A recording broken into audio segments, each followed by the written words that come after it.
You're listening to Plants and Politics with Gina Bonanno-Lemos. If you're ready to hear the truth about both sides of the aisle, what's really going on in America, and how big money interests prevent change to keep you sick, broke, and desperate, then play on.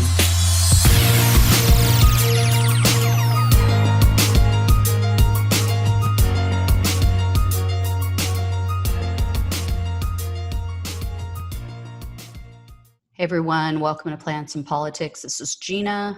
All right, so I've gone through the second half of the over 600 pages that they released about Epstein and Maxwell. And so I wanted to give you a few details and share some takeaways.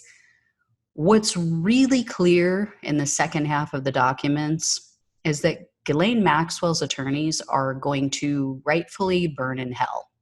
I get that everybody deserves the right to be defended, but these are not public defenders. These are attorneys who took her case. These are attorneys who chose to work with this woman, knowing what she's accused of, knowing the history here, knowing that Jeffrey Epstein already got a slap on the wrist, but was accused, credibly accused by a lot of women. Here's the thing. They have no actual defense for their client's depravity. So what they did was they relentlessly attacked Virginia Giuffre over dates that she incorrectly identified, how she padded her resume after being allegedly, quote, allegedly abused and, used by Epstein and Maxwell for years, and how she was trying to publish a manuscript for her story, trying to make it out like she was just money hungry. Okay, let's break this down. The fact that she misstated some dates from events that occurred all the way back in the 90s proves that she's human, like the rest of us. There's a huge difference between a lie and a mistake. And the fact that as a young girl who really needed a job, and she had no real life experience other than sexually gratifying, disgusting old men who got their jollies off of defiling and degrading children. I mean, what did they expect this poor girl to do? What did they expect her to put on her resume? Oh, I was a sex slave for spoiled, greedy assholes and twisted pedophiles, and one of them and his equally depraved girlfriend. These people have no souls and no conscience. They know what these monsters did to children. They have no remorse or empathy. And who gives a damn if this poor woman makes money off the hell that she lived through? Everyone in her life let her down, including her own parents. That's what became abundantly clear as well. She deserves a break. She deserves a little bit of peace and happiness. She deserves payment for the pain and suffering she's experienced. Unfortunately, in our country, that's the only thing that you can get. Unfortunately, for the most part, because of statute of limitation laws, often there's nothing else that you can get from these people. There's no other way to get them to pay for the harm that they did. And when there are no consequences, people tend to do it again. So what came out in these documents too was that Virginia Giuffre was sexually abused by a family friend even before the age of 11. And then she was sent away by her parents to live in what was described as kind of like a group home and foster parent situation.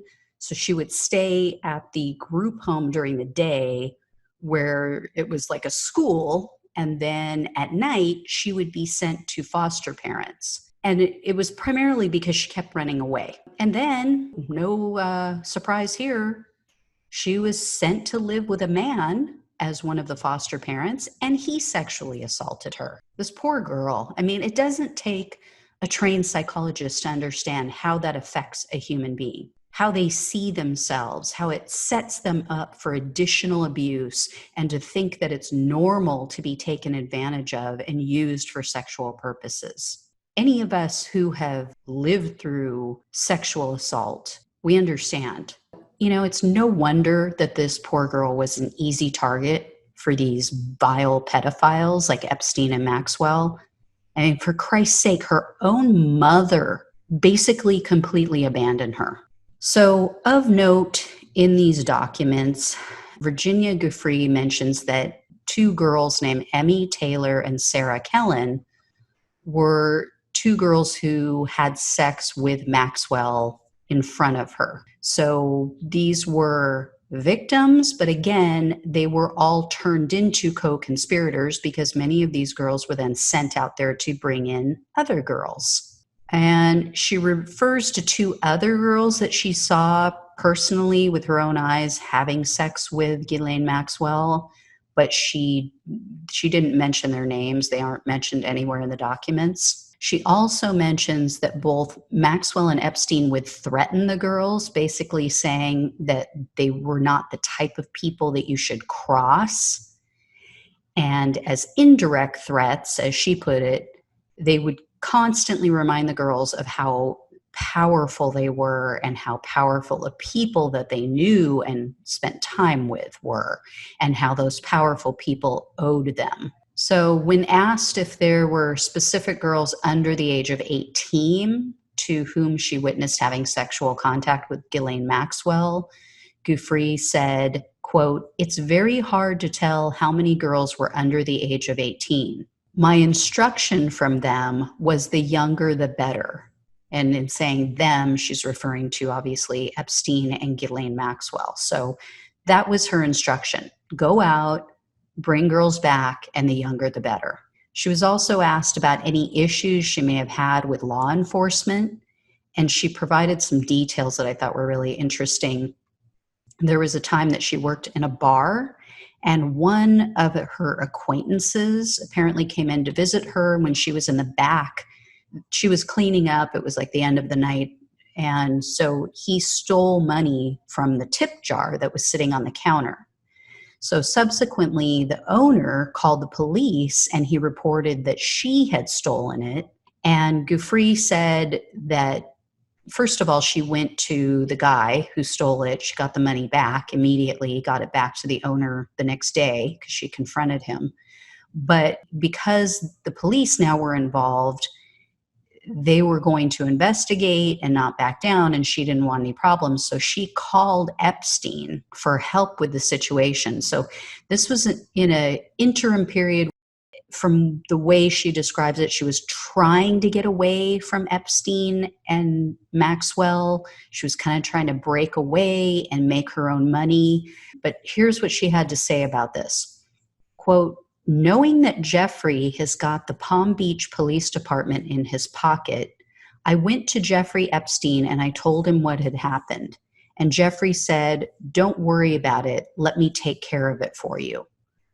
Well, sure enough, nothing ever came of it. Police never contacted her. As far as she knows, it was just completely dropped. And then later in her deposition, she recalled speaking to an FBI agent named Jason Richards. So sometime in 2014, Richards told Giuffre that he wanted to reopen the case into Epstein, but that, quote, he was having trouble doing it from the people above him. And then Richards later told Giuffre, quote, "His hands were tied and up above. I don't know, chain of command. It didn't look like it was going anywhere." So it seems like, this FBI agent wanted to do the right thing, wanted to pursue this case against Epstein, and his upper management or whoever came in and said, nope. Why? So the other takeaway I have from this is that whoever did the redactions, I think they fell asleep because they would redact someone's name in one section, and then as you read down maybe another paragraph or two, they would leave their name in full view.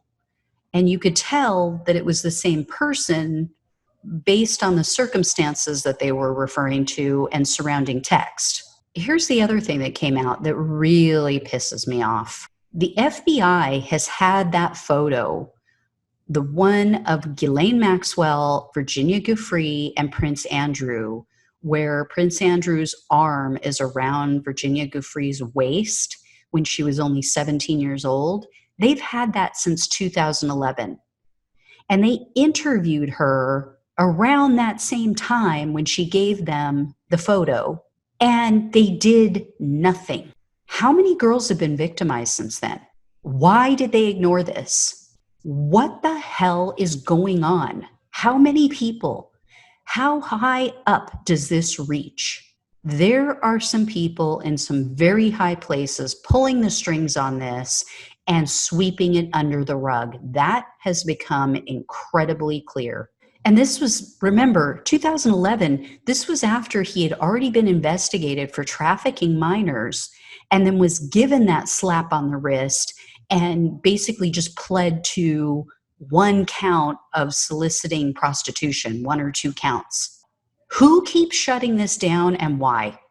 It will be a miracle if she makes it to trial, or if she gets to the point where she starts to talk and she starts to roll on people. And honestly, if I were her and if I were her attorneys, I would advise her this. If I were her, I would spill the beans, because in my estimation, that's the only thing that's going to keep her alive at this point. Once you get the truth out, once you tell people who's involved, what took place, who's shutting it down, once you come clean, what are they going to do?